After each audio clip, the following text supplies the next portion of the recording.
Waalaikumsalam warahmatullahi wabarakatuh. Ya, sambil nunggu yang lain yang masih proses masuk. Sore ini saya akan menjelaskan materi debit banjir ya. Kemarin sudah selesai debit banjir dari metode rasional sampai Nakayasu lah ya. Gamma nanti bisa 2 kali soalnya gamma itu agak rumit.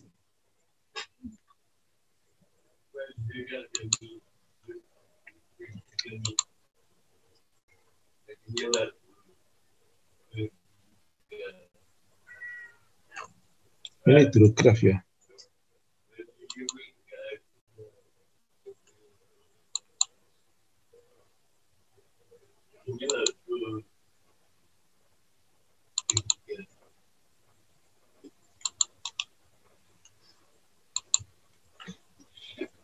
Yang kemarin sudah diterangkan, mungkin baru sedikit ya. Metode rasional itu ada beberapa metode, ada Haspers, ada rasional itu sendiri, ada FSR Jawa Sumatera, dan masih banyak yang lain ya. Hanya yang paling banyak dipakai itu rasional dengan Haspers. Kalau FSR itu sudah jarang yang pakai. Karena debitnya terlalu kecil.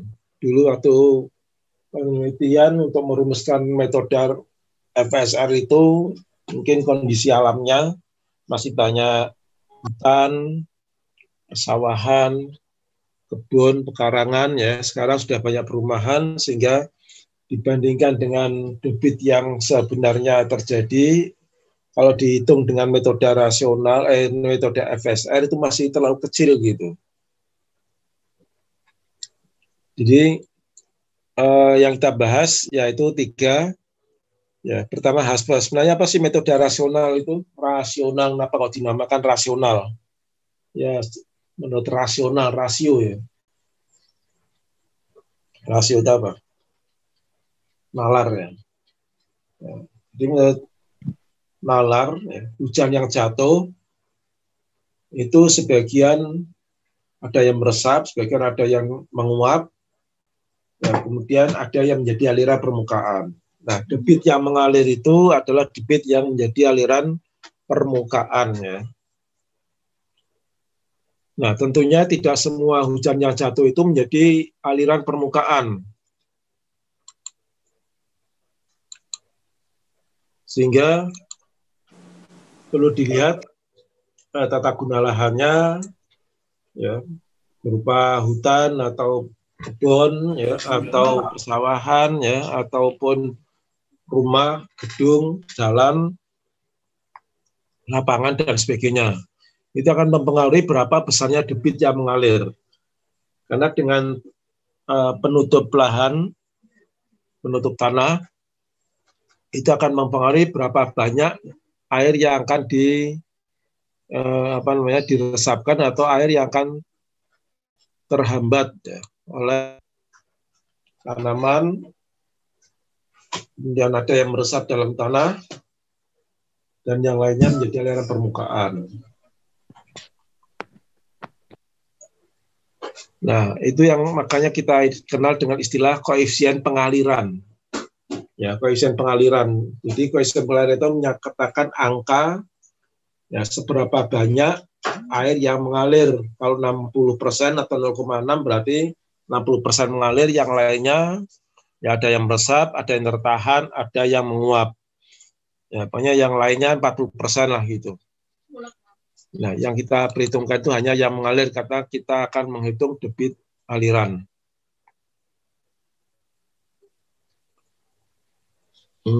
Mana sih zoom-nya kok tidak ada ini.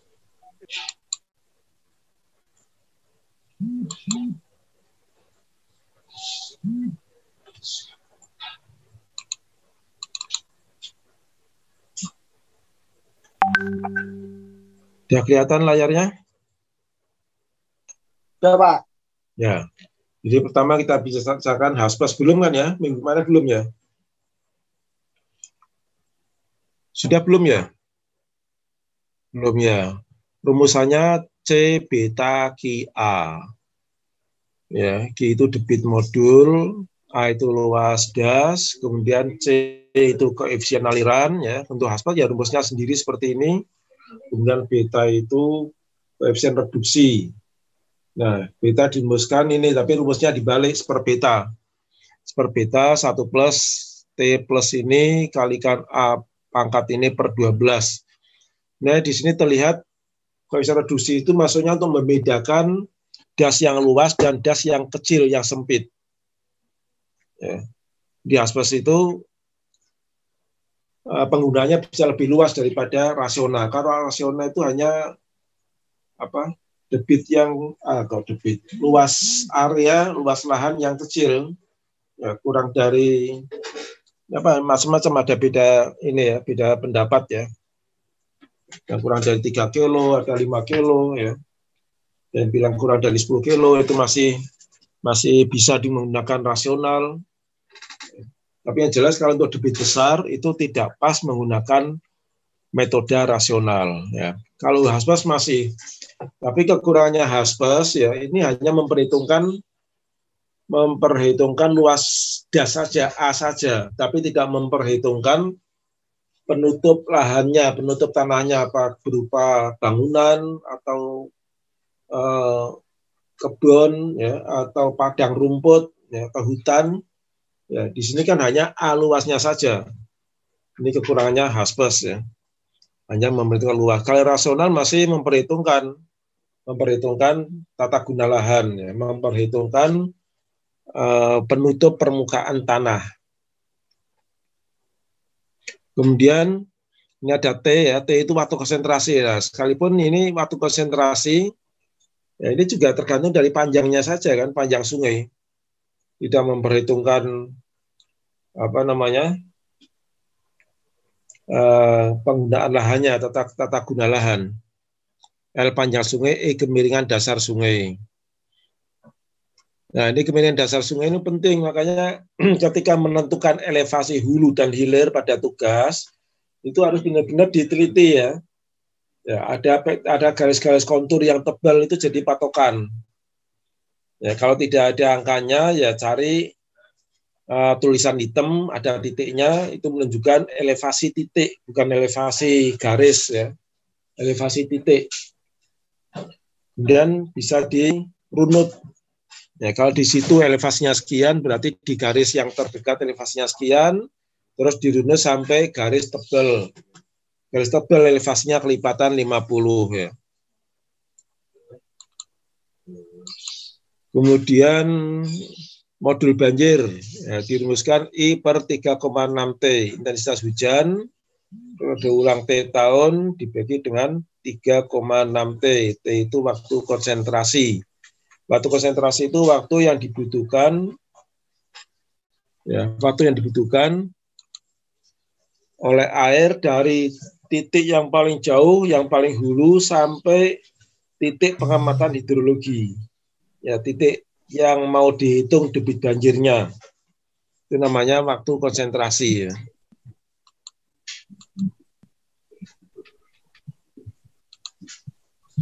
Kemudian berikutnya metode rasional. Nah, rumusnya 0,278 kalikan C kalikan I kalikan A. A itu luas lahan ya, I itu intensitas kalikan 0,278.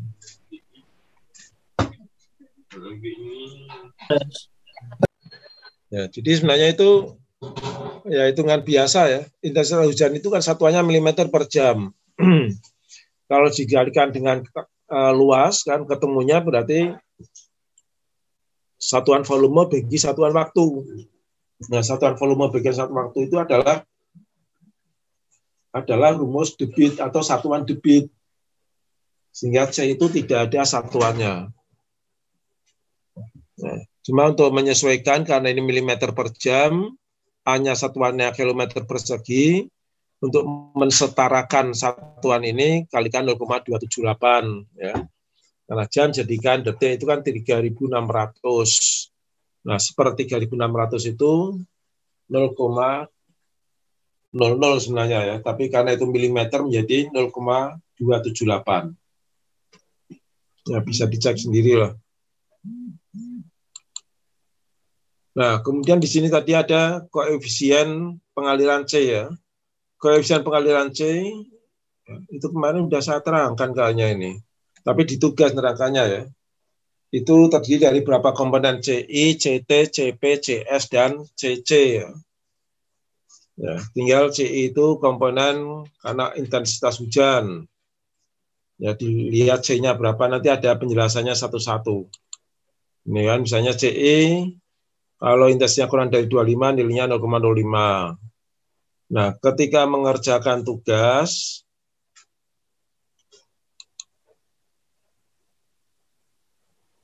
kok enggak bisa sih.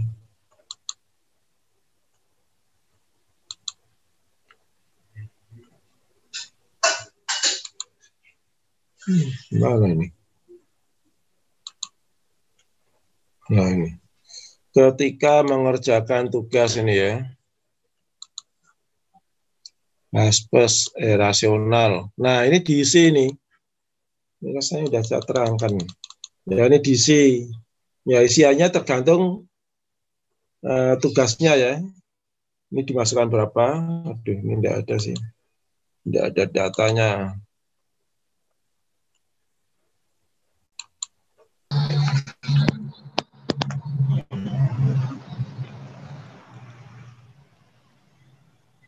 Atau yang ini aja ya. Tugas. Oh, ini.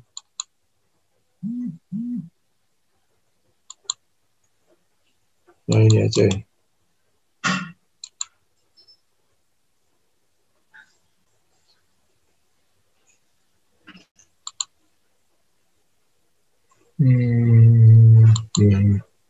Nah, ini contoh saja ya. Ini contoh saja. Nah, ini kan.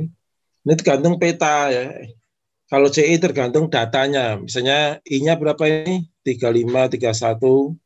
Ya, 35, 31 itu masuk kategori di sini kurang antara 25 dan 50 ya. Kalau I-nya antara 25 50, CI-nya 0,15. Tulis 0,15. Ini 0,15. Terus CT. Oh, kok yang ini tuh? Nah, ini ya. Ini 0,15. Terus CT. CT itu koefisien topografi. Ini kan. Nah, koefisien topografi tergantung kemiringannya. Ya, dilihat dari garis kontur. Ya, garis kontur dalam satuan meter per kilometer. Ya, meter itu bida tingginya, kilometer itu panjangnya. Ya, meter per kilometer. Kalau kilometer per kilometer berarti ini harus dibagi 1000 kan? Ya enggak? Atau meter per meter ini berarti dibagi 1000. Sama aja kan? Dibagi 1000. Ya, artinya kalau kemiringannya itu dibagi 1000 berapa? 0,2 ya. CT-nya 0,1. Kalau kemiringannya berapa nih? 0,1 sampai 0,2, 0,05. Nah, ini juga bisa dilihat di sini. Nah, ini kan kemiringan, lihat ini aja cukup lah. Udah kecil ya. 0,089.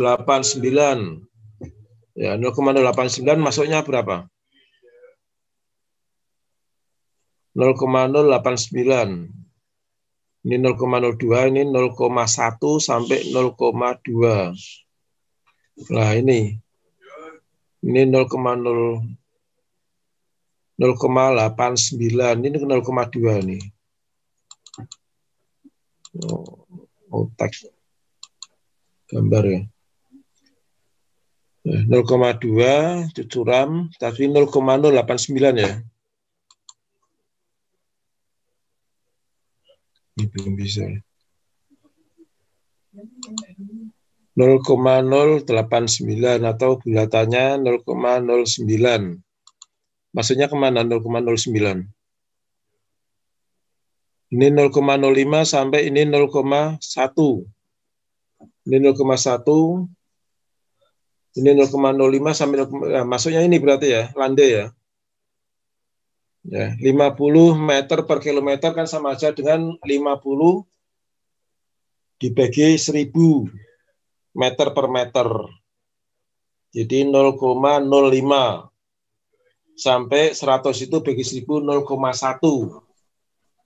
Nah, 0,05 sampai 0,1 nilainya 0, CT-nya 0,05. Maka dimasukkan sini 0,05. Dan seterusnya ya. CP itu komponen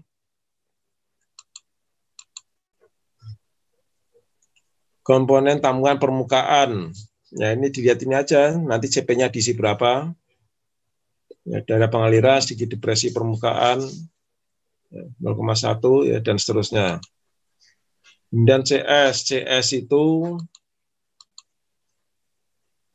komponen infiltrasi. Nah, ini kalau ini agak susah ini. Ini jenis tanah ya. Harus tahu jenis tanahnya. Ya, sementara ya dilihat itu aja. Kalau tidak ada penutup lahan, berarti 0,25. Ya, jadi lahan kosong ya. Tapi kalau situ warnanya coklat, berarti kan pemukiman kan. Pemukiman ada penutup lahannya. Terus kalau infiltrasi jenis tanahnya itu agak susah, karena dari peta tidak ada penjelasan ya. Lempung, lano, lum itu lano, lum atau pasir. Ya, ini CS-nya. Ya kalau tidak ada data ya anu aja, diperkirakan saja. Sampai ketemu hasilnya. Loh, kok mati. Ya, sampai hasilnya itu akan ngeling ke sana, 0,65-nya. Itu sudah dilingkan.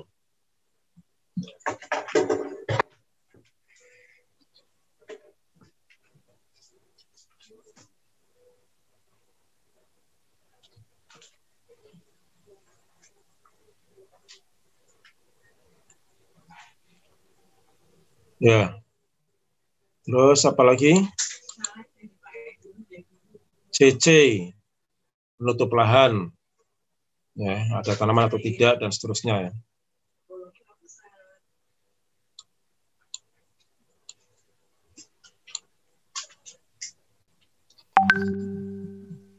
Kemudian metode rasional mesti harus mengenal I ya. I itu intensitas. Intensitas pakainya mononobi ini rumus mononobi. Ya, kalau di tugas itu sudah dirumuskan, sudah ada.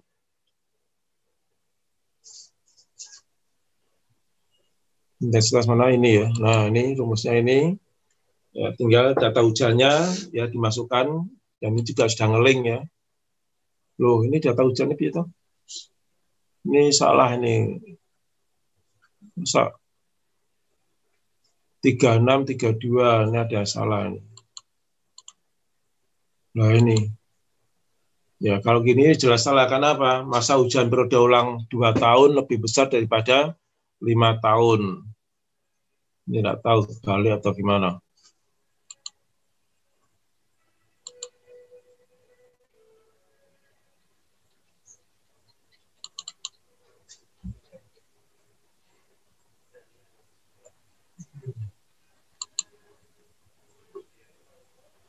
Nah, ini aja. Copy. Pindahkan sini ya. Paste value ini. Ya. Nah, ini baru benar.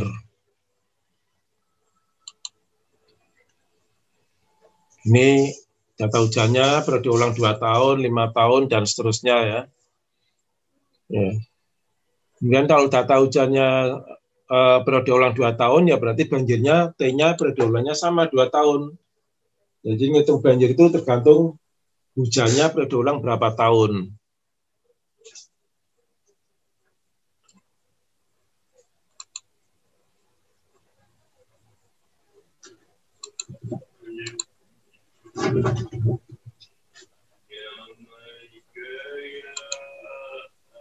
Di atas itu ada 2.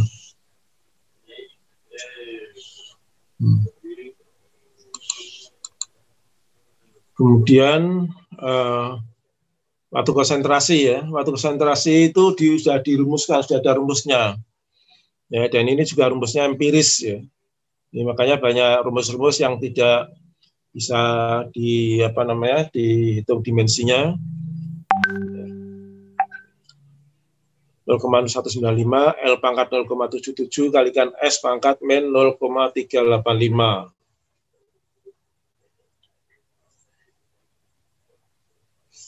Kemudian rumus Giandotti itu untuk TC-nya ya bisa juga pakai ini.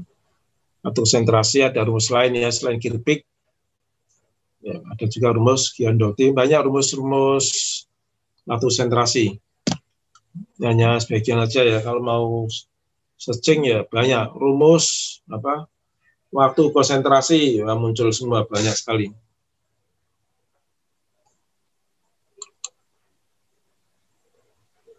Kemudian selanjutnya terakhir FSS Jawa Sumatera. Ya, untuk Jawa Sumatera rumusnya ini sebenarnya tidak perlu ngedit ya untuk Jawa Sumatera. Yang perlu dirubah ini saja. Kalau rasional kan yang perlu dirubah ini kan, yang perlu disesuaikan yang kuning. Yang kuning isinya di sini. Nah, itu isinya di situ. Tapi kalau FSS Jawa Sumatera, itu yang perlu diubah yang ini, PBAR saja. PBAR diambil dari hujan rata-rata harian. Nah, dari data hujan. Ini diambil dari ini. Ya, diambil dari ini, di-copy, ya, ditaruh di sini. Ini paste, value, ini ya, klik. Nah, yang lain sudah nge-link, jadi sudah terisi ketika ngisi di Haspers. Ya sama sih, RRF sudah ngitung sendiri ya, karena ketentuannya tergantung luas dasnya. Ya, itu ada rumusnya.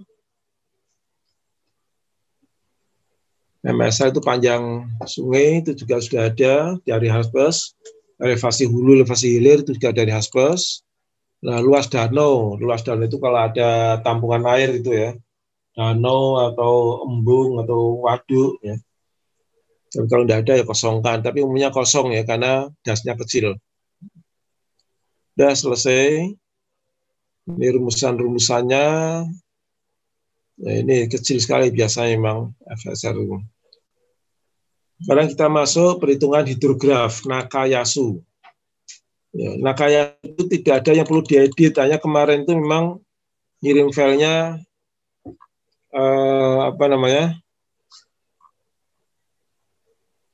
Nah, ngirim filenya hanya ada tipe 123 saja. Ya, ini saya tambahkan satu kolom lagi Genta. Nah, Genta itu distribusi hujan itu maksudnya penyebaran hujan. Jadi misalnya terjadi hujan selama 6 jam. Hujan selama 6 jam itu kan tidak besarnya kan tidak merata kan. Nah, kondisi yang paling ekstrim ya, kalau untuk perencanaan bangunan itu adalah model atau metode bentuk Genta. Genta itu lonceng kan ya. Ya, bentuk lonceng di model Genta. Ada di sini. Model Genta itu tergantung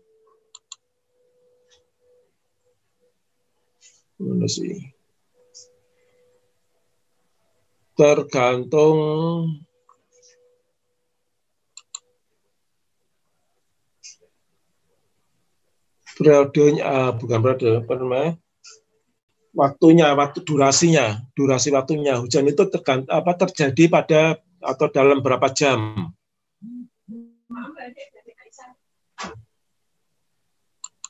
Ya, hujan itu terjadi dalam berapa jam nanti.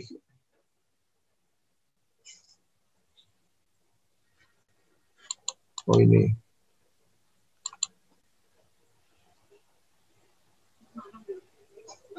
Nah ini. Ini dalam angka ya. Kalau 3 jam, pembagiannya 12%, 76%, 12%. Ya, jadi 1 jam pertama itu 12% dari hujan seluruhnya. 1 jam kedua 76%, 1 jam ketiga 12%. Ya, jadi bentuknya selalu simetris. Ya, ini kalau 3 jam seperti ini. Nah, ini 3 jam. Kalau 5 jam seperti ini.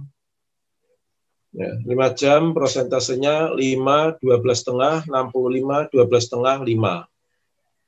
Kalau 6 jam, 4, 8, 38, 38, 84.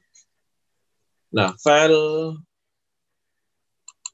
Nakayasu yang kemarin itu hanya ada seperti ini. Sekalipun mungkin di sininya sudah benar ya. Ininya sudah benar. 4, 8, 38, 38, 8, 4. Di sininya sudah benar, cuman penjelasan di sininya hanya tidak ada. Jadi sih, dalam hitungan itu tidak pengaruh. Ya, supaya nyambung ya, ini tambahi saja 1 kolom. Kemudian, nah ini saya juga lupa ya. Untuk kondisi ekstrim, ini lupa tadi. Kondisi ekstrim menggunakan model distribusi Genta. Nah, itu ya. Jadi yang dipakai Genta. Jadi kalau untuk data ini untuk pertanian ya, Jawa menyarankan tipe 1. Tapi kalau untuk banjir, ya bagusnya untuk pakai Genta, karena banjir itu kan kita cari yang kondisi yang paling ekstrim. Nah, tambahannya cuma ini. Ya, tapi di sini sebenarnya sudah benar. Jadi Nakayasu itu tidak perlu ada yang di diupdate ya. Datanya sudah mengikuti yang sebelumnya, makanya tidak ada tidak ada tutorialnya. Nah, itu sudah jadi. Bila sampai grafik. Nah, ini grafiknya. Cuman yang perlu diperhatikan di sheet recap Nakayasu ini ya. Ini ngelinknya ke R4 ya. 4 R4. Loh. Benar toh.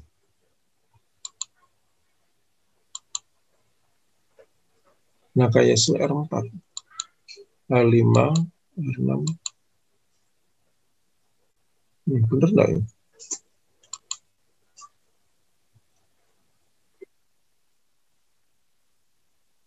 Oh, yang di ini ya. Nah, ini ya. Aduh, udah habis. Nah, ini. Ya, ini itu benar. Oh, ini kalau ini sudah mesti maksimumnya. Ini rumusnya sudah max ya. Maksimum dari perhitungan di sini. Ya, mesti maksimumnya kalau itu. Nah, dicocokkan dengan inilah. Nah, ini. Ini maksimumnya kan 29 ya. 29,96. Ini 30. Ya, pembulatannya ya. Kalau tidak di 1 desimal kan jadi 30. 39,8. Nah, 39,8. Jadi sudah langsung mengambil maksimumnya ini. Nah, itu ada pertanyaan?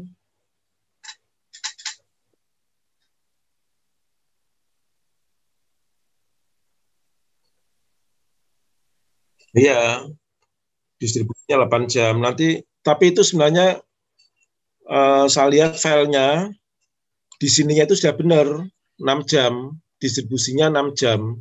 Sudah gini kan angkanya, cuman di sininya saja.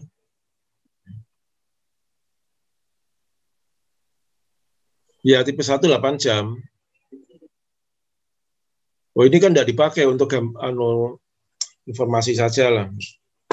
Kan data itu kan tidak dipakai kan. Yang dipakai yang ini, tapi ini ketik manual ini. Ya, ini ketik manual. Yang dikirim kan yang ada tulisan tugasnya ya. Nah, ini kan benar file ini kan yang dikirim. Ya sudah benar. Ya, teman ini penjelasan kita pakai, kenapa kita pakai 6 jam? Ya, boleh-boleh saja ya. Karena kalau yang di Nakayasu pakai 8 jam, berarti nanti di Gamma juga harus sama distribusi ujiannya. 8 jam, dan prosentasenya juga harus sama. Nanti malah merubah banyak. Ya, kalau udah salah file Gamma-nya itu, udah ditutup tadi ya.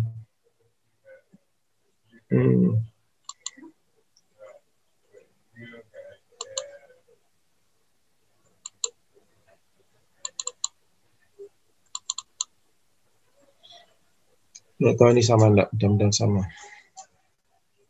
Nah, ini kan. Nah, ini kan distribusi Genta 48, 38, 38, 84. Nah, kalau di sana tadi 8 jam, angka-angkanya juga dengan beda dengan ini, nanti kan gambarnya juga harus dirubah seperti itu, nambah kolom, edit, terlalu banyak. Jadi biar sama, kalau memang harus sama kan. Ya, distribusinya seperti itu.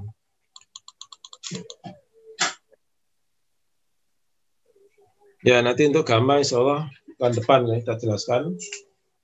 Silakan kalau ada mau tanya, ini masih ada waktu. Loh, ini baru ada yang mau masuk.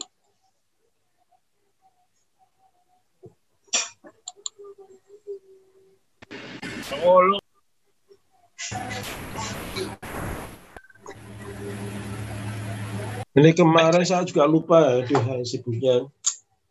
Lupa mau ngisi yang di kelas B yang 1 ya. Ternyata satu kelas itu ada dua kelompok itu di e-learning.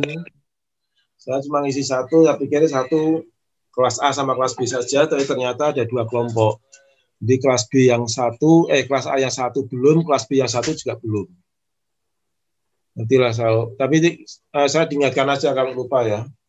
Ingatkan, bising, nggak bising. Baringnya tadi, buka, ya belum saya isi.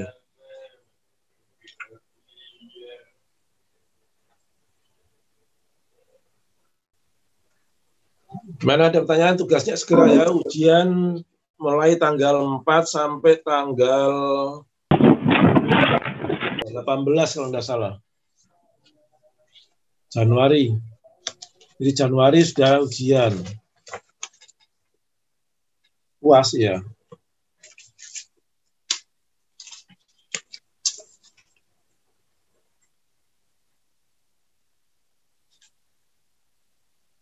Gama belum ya? Oh ya, ini tak kirim. Kalau di Anu apa belum? Di e-learning?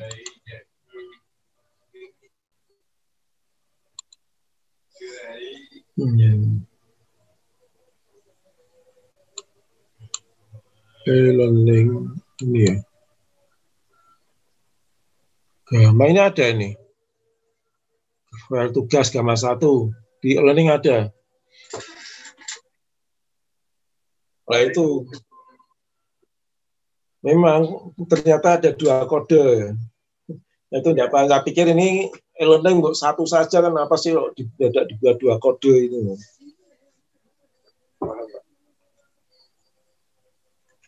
Nanti saya diingatkan lah kalau lupa ya, saya isikan.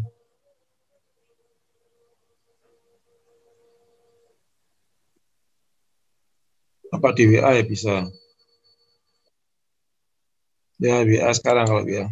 Tapi itu harus diterangkan ya, Gama jangan dibuat dulu, nanti rumit tuh Gama itu. Ya, jangan dibuat dulu lah. Nanti bisa saya terangkan aja. Karena saya yakin ada cara yang belum tahu itu. Ini apa, menentukan titik berat pakai AutoCAD dan bisa bidang tidak teratur. Kalau segi 4 itu kan gampang kan, diagonal, perpotongan diagonal. Segitiga ya gampang.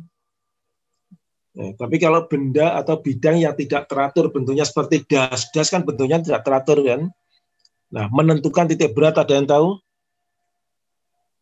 Nah, itu makanya enggak usah dibuat lah, paling salah. Buatnya nanti aja kalau sudah, insya Allah minggu depan loh. Minggu depan udah punya. Udah ya.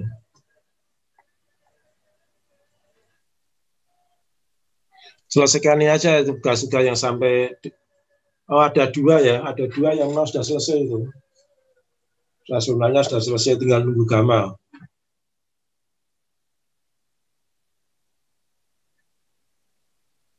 Hmm. Ya, ya itu ya, menyesuaikan aja, tinggal mindah data saja kan itu. Hmm. Ya.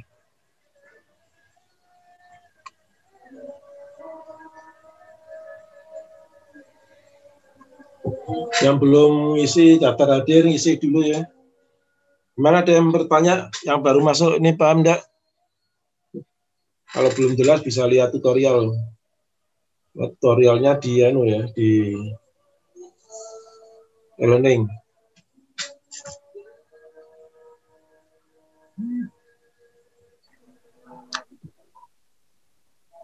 Ya, tapi enggak banyak kan, karena filenya besar-besar, enggak muat.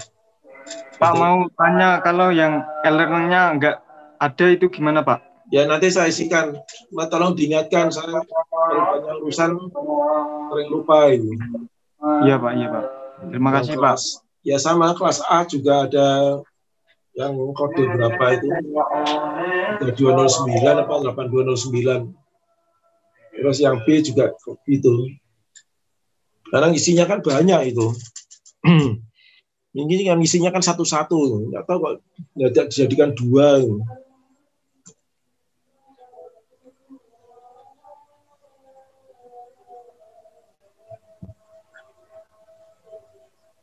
Karena mungkin ya kelasnya kecil kan. Mungkin sistemnya buat memang kelas itu kan harusnya kecil gitu. Kurang dari 40.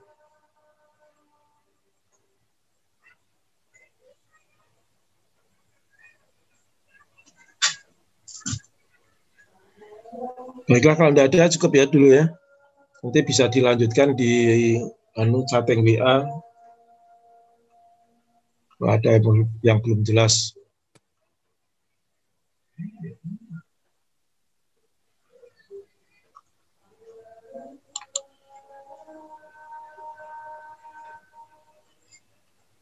Ini apa ya? Ini sudah ada. Loh ini. Nah ini yang ini sudah ada.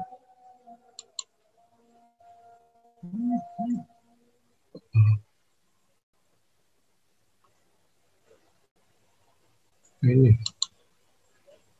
sudah ada.